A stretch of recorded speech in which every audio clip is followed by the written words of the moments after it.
लोग इन्ने भोले हैं ना कि कुसै उप्पर भी बड़ी तौले के भरोसा करी लैन्ने होन्ने आं, कुसै गी भी अपना बच्चा जेह्ड़ा फड़काई जन्ने होन्ने आं, अपनी कुड़ी होए कोई निक्की बच्ची होए उसी फड़काई जन्ने कि 2 मिंट फड़ेओ साढ़ा बच्चा, अस आए मसां दकाना उप्पर होइए। लेकिन असेंगी नहीं पता कि ओह् बंदा कनेहा ऐ, ओह् केह् साढ़े बच्चे ताईं सोचदा, ओह्दी सोच कनेही ऐ, ओह् मानसिक तौर उप्पर किन्ना बमार है। हून पिच्छें 2 केस दिक्खने गी थ्होए असेंगी। बॉम्बे हाई कोर्ट ने इक जजमेंट दित्ती, बॉम्बे हाई कोर्ट दा जेह्ड़ा नागपुर बैंच है उत्थे केस इक होए दा हा कि अस आखने कि मतलब हर कुसै गी अधिकार है साढ़े संविधान च कि भाई अगर लोअर कोर्ट च कोई बंदा जेह्ड़ा ओह् गिल्टी पाया गया, मतलब कन्विक्शन उसी देई ओड़ी दी, अगर ओह् कन्विक्ट करार है ते ओह् अपील करी सकदा हाई कोर्ट च, ते अगर हाई कोर्ट च भी संतुष्टि नहीं मिले तो सुप्रीम कोर्ट तक भी जाई सकदा। ते इ'यां भी इ'यां गै इक केस दिक्खने गी थ्होया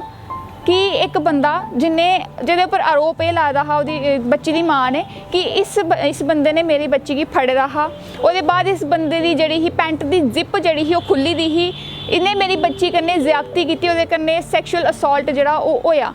ठीक है, यौन शोषण ओह्दा होया, ऐसा उस मां ने आखेआ। उ'नें केस फाइल कीता, लोअर कोर्ट ने उसी कन्विक्ट करार करी ओड़ेआ, उसी सज़ा जेह्ड़ी 5 साल दी उ'नें सनाई ओड़ी कि 5 साल दी इस बंदे गी सज़ा।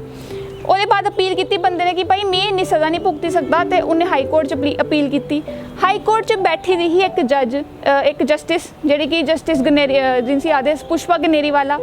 उ'नें जजमेंट च अपनी सनाया, जिन्हें उ'नें पूरा केस स्टडी किया, उ'नें आख्या कि भाई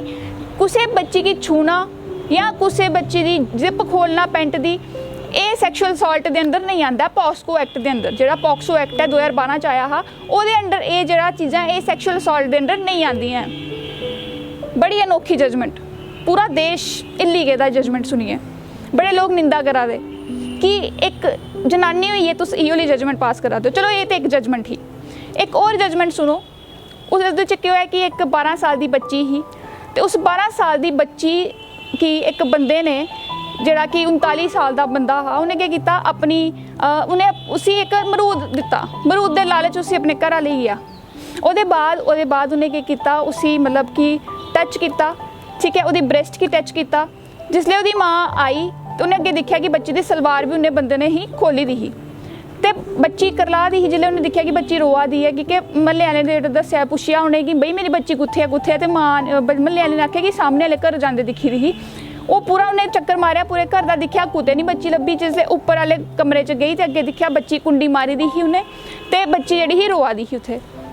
ਉਹਦੇ बाद की होया कि माँ ने सीधे मतलब एक होशियार माँ ही थोड़ी जी, गई सीधा वो पुलिस थाने जाने के बाद माँ ने क्या किया, कंप्लेंट की उस बंदे के खिलाफ कि इस बंदे ने मेरी बच्ची कन्नै ज्यादती की है, इसी सज़ा होनी चाहिए है। लोअर कोर्ट ने फिर बंदे की कन्विक्ट जो करार करी ओड़िया, ठीक है, उसी मतलब मुजरिम करार करी ओड़िया। फिर बंदे ने क्या किया, उस बंदे ने भी ये किया कि भाई उन्हें भी अपील दायर की हाई कोर्ट च उन्हें अपील जिले दायर की। फिर जस्टिस पुष्पा जेह्ड़े गनेरीवाला उन्हें परतियै एक होर ऐसी जजमेंट सुनाई ओड़ी जिसी दिक्खिए देश पूरा क्रोधित हो गेदा। उन्हें सुनाया कि भाई अगर कोई बंदा जेह्ड़ा है वो कुसै बच्ची की जियां टॉप अगर किसी बच्चे ने पाए दा, टॉप के उपरों अगर उसे टच कर, अगर उसी चूग उपरा, तो वह सैक्शुअल असॉल्ट जोड़ा वो अंडर नहीं आग, पॉस्को एक्ट जोड़ा वो सैक्शुअल असॉल्ट के अंडर नहीं आग। अगर बंदा कोई स्किन टू स्किन टच कर दे, यानी कि मन्नी लो कि बंदा जोड़ा हत्थ कन्नै उसी टच करा दा, अगर टॉप के अंदर हत्थ पाइए उसी टच करा दा बच्ची की, या फिर कुछ इस तरीके की हरकत करा दा, फिर के वो मन्निया जाग कि सैक्शुअल असॉल्ट है, इ'यां वो सैक्शुअल असॉल्ट नहीं मन्निया जाग। हालांकि उसी IPC सैक्शन 300 ते 354 के अंडर जो उसी कन्विक्ट करार किया, तो वो तहत उसी सज़ा जी है वो मिलग। लेकिन पॉक्सो एक्ट के अंडर क्योंकि सख्त सज़ा होंगी है, वो सज़ा उसी जी बंदे की नहीं मिलग। हुण समझने वाली गल ये है